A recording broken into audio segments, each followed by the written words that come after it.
The Appalachian National Scenic Trail, generally known as the Appalachian Trail or simply the AT, is a marked hiking trail in the eastern United States extending between Springer Mountain in Georgia and Mount Katahdin in Maine. The trail is about 2,200 miles long, though the precise length changes over time as parts are modified or rerouted. The trail passes through the states of Georgia, North Carolina, Tennessee, Virginia, West Virginia, Maryland, Pennsylvania, New Jersey, New York, Connecticut, Massachusetts, Vermont, New Hampshire, and Maine. The Appalachian Trail was completed in 1937 after more than a decade of work. Although improvements and changes continue, it is maintained by 31 trail clubs and multiple partnerships, and managed by the National Park Service, United States Forest Service, and the non-profit Appalachian Trail Conservancy. The majority of the trail is in forest or wildlands, although some portions traverse towns, roads and farms. The Trail Conservancy claims that the Appalachian Trail is the longest hiking-only trail in the world. At least 2 million people are said to do at least one day hike on the trail each year. Through hikers attempt to hike it in its entirety in a single season. More than 2,700 people thru-hiked the trail in 2014, and some hike from one end to the other, then turn around and thru-hike the trail the other way, known as a yo-yo. Many books, memoirs, websites, and fan organizations are dedicated to these pursuits. An extension known as the International Appalachian Trail continues northeast, crossing Maine and cutting through Canada to Newfoundland, with sections continuing in Greenland, through Europe, and into Morocco. Other separate extensions continue the southern end of the Appalachian Range in Alabama and continue south into Florida, creating what is known as the Eastern Continental Trail. The Appalachian Trail, the Continental Divide Trail, and the Pacific Crest Trail form what is known as the Triple Crown of long-distance hiking in the United States. History. The trail was conceived by Benton Mackay, a forester who wrote his original plan, called An Appalachian Trail, a project in regional planning, shortly after the death of his wife in 1921.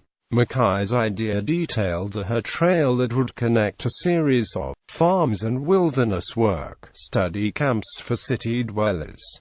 In 1922, at the suggestion of Major William A. Welch, director of the Palisades Interstate Park Commission, his idea was publicized by Raymond H. Torrey with a story in the New York Evening Post under a full-page banner headline reading, "A Great Trail from Maine to Georgia." The idea was quickly adopted by the New Palisades Interstate Park Trail Conference as the main project. On October 7, 1923, the first section of the trail, from Bear Mountain west through Harriman State Park to Arden, New York, was opened. Mackay then called for a two-day Appalachian Trail Conference to be held in March 1925 in Washington, D.C. This meeting inspired the formation of the Appalachian Trail Conference. A retired judge named Arthur Perkins and his younger associate Myron Avery took up the cause. In 1929, Perkins, who was also a member of the Connecticut Forest and Park Association and its Blue Blaze Trails Committee, found Ned Anderson, a farmer in Sherman, Connecticut, who took on the task of mapping and blazing the Connecticut leg of the trail.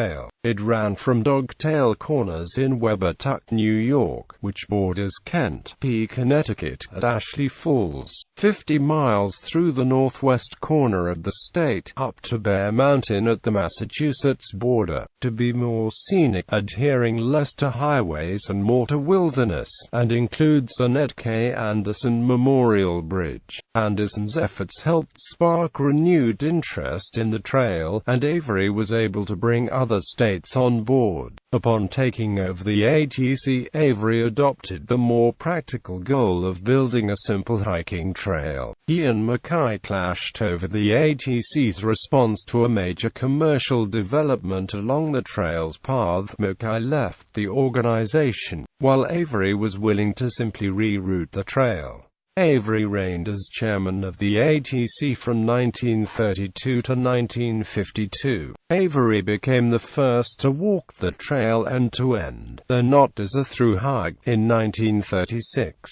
In August 1937, the trail was completed to Sugarloaf Mountain in Maine, and the ATC shifted its focus toward protecting the trail lands and mapping the trail for hikers. In 1948, Earl Schaffer of York, Pennsylvania, brought a great deal of attention to the project by completing the first documented through hike. Schaffer later completed the first north-to-south through hike, making him the first to do so in each direction. In 1998, Schaffer, nearly 80 years old, again hiked the entirety of the trail, making him the oldest person to complete a through hike. In 1994, a story appeared in the Appalachian Trailway News describing her 121-day Maine to Georgia through hike in 1936 by 6 Boy Scouts from the Bronx.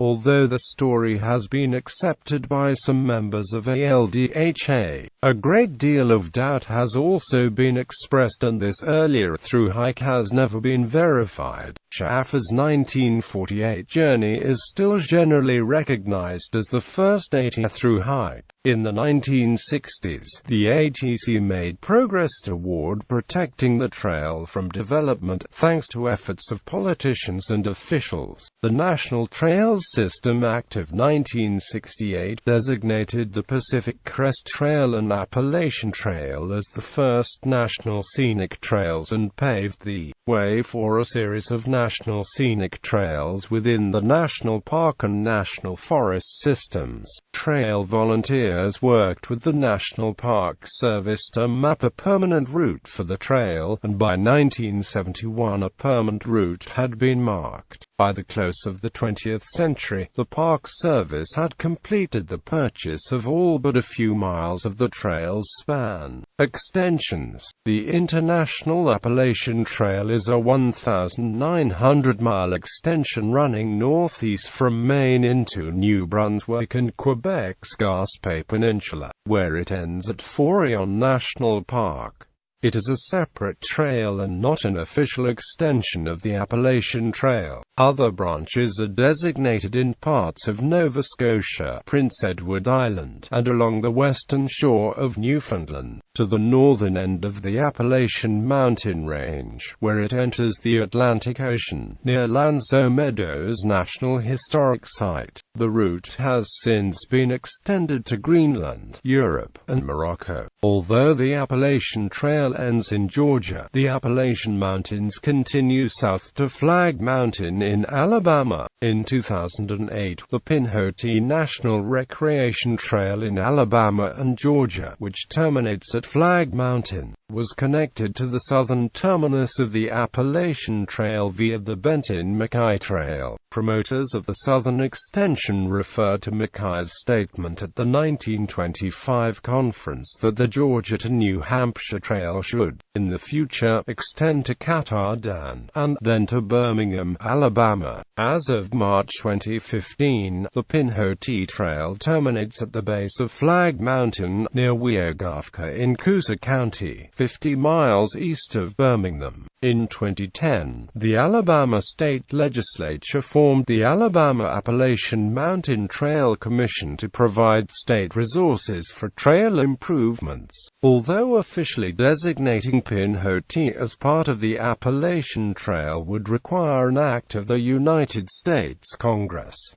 Flora and fauna. The Appalachian Trail is home to thousands of species of plants and animals, including 2,000 rare, threatened, endangered, and sensitive plant and animal species. Animals. The American black bear, among the largest animals along the Appalachian Trail, rarely confronts people. The black bear is the largest omnivore that may be encountered on the trail, and it inhabits all regions of the Appalachians. Bear sightings on the trail are uncommon, except in certain sections, especially Shenandoah National Park and portions of New Jersey, New York, Connecticut, and Massachusetts sections, where bear populations have increased steadily since 1980. Confrontations are rarer still. Other hazards include venomous snakes, including the eastern timber rattlesnake and copperhead, which are common along the trail. Both snakes are generally found in drier, rockier sections of the trail. The copperhead's range extends north to around the New Jersey-New York state line, while rattlesnakes are commonly found along the trail in Connecticut and have been reported, although rarely, as far north as New Hampshire. Other large mammals commonly sighted include deer, elk, reintroduced in the Smoky Mountains, and moose, which may be found in the vicinity of Massachusetts and northward. For most hikers, the most persistent pests along the trail are ticks,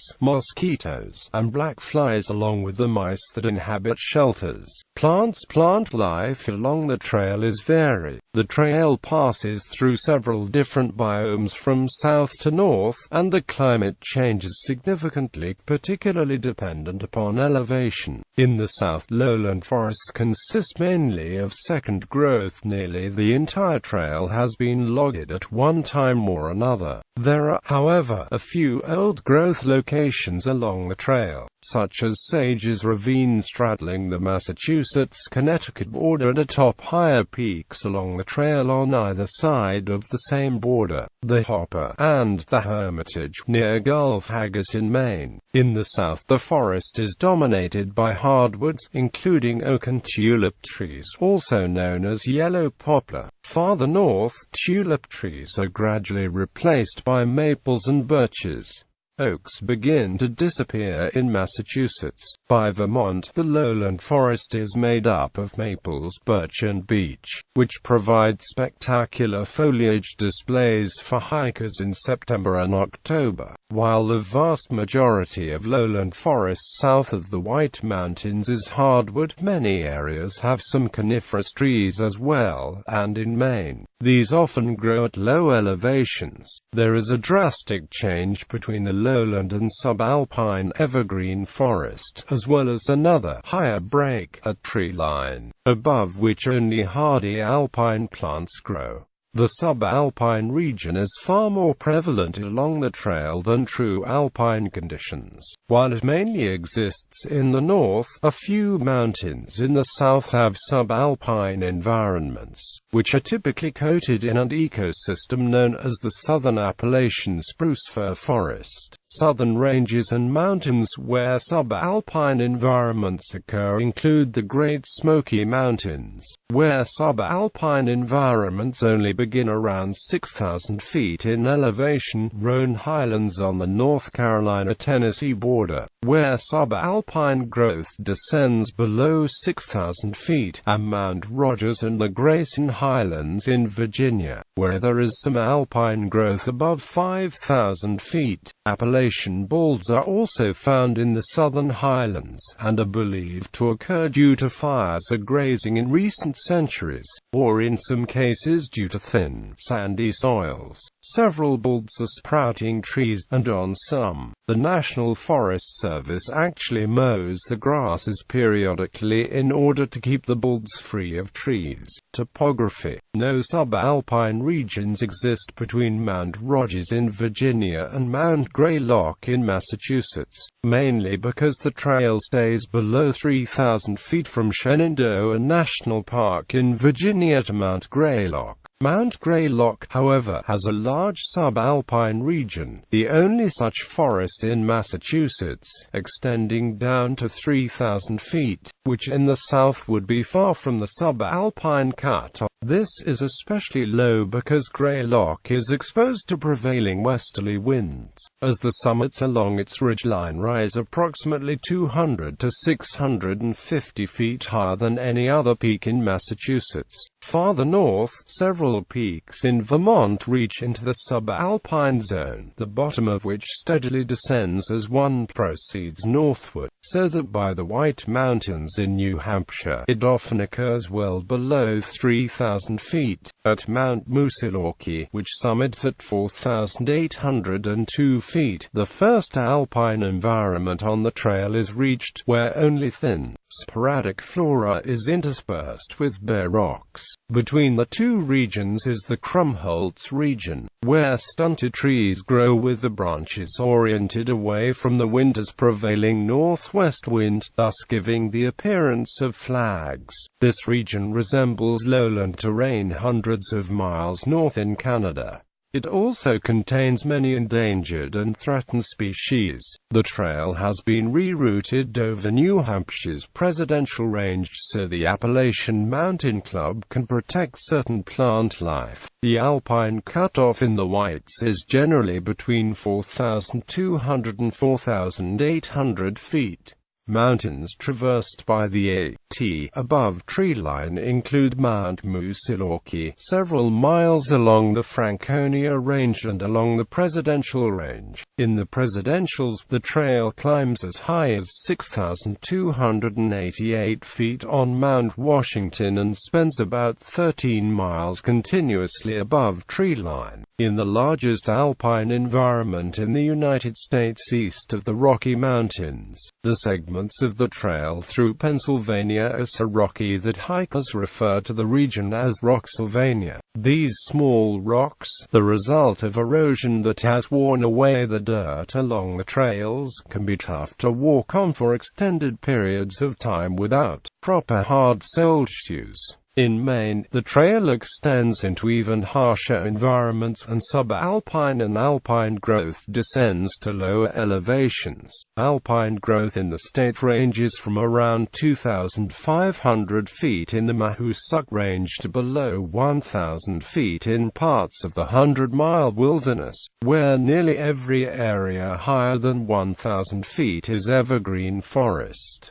These forests include more species of evergreen, as well, in addition to the white pine, spruce and hemlock prevalent further south. Maine has many cedar trees along the trail. Near the northern terminus, there are even some tamarack, a coniferous pine-needled deciduous tree, which provides displays of yellow in the late fall after the birches and maples have gone bare. The hemlocks in Maine are also notable, as the woolly adelgid, which has ravaged populations further south, has not come into the state yet, and may be unable to make it so far north due to the cold climate.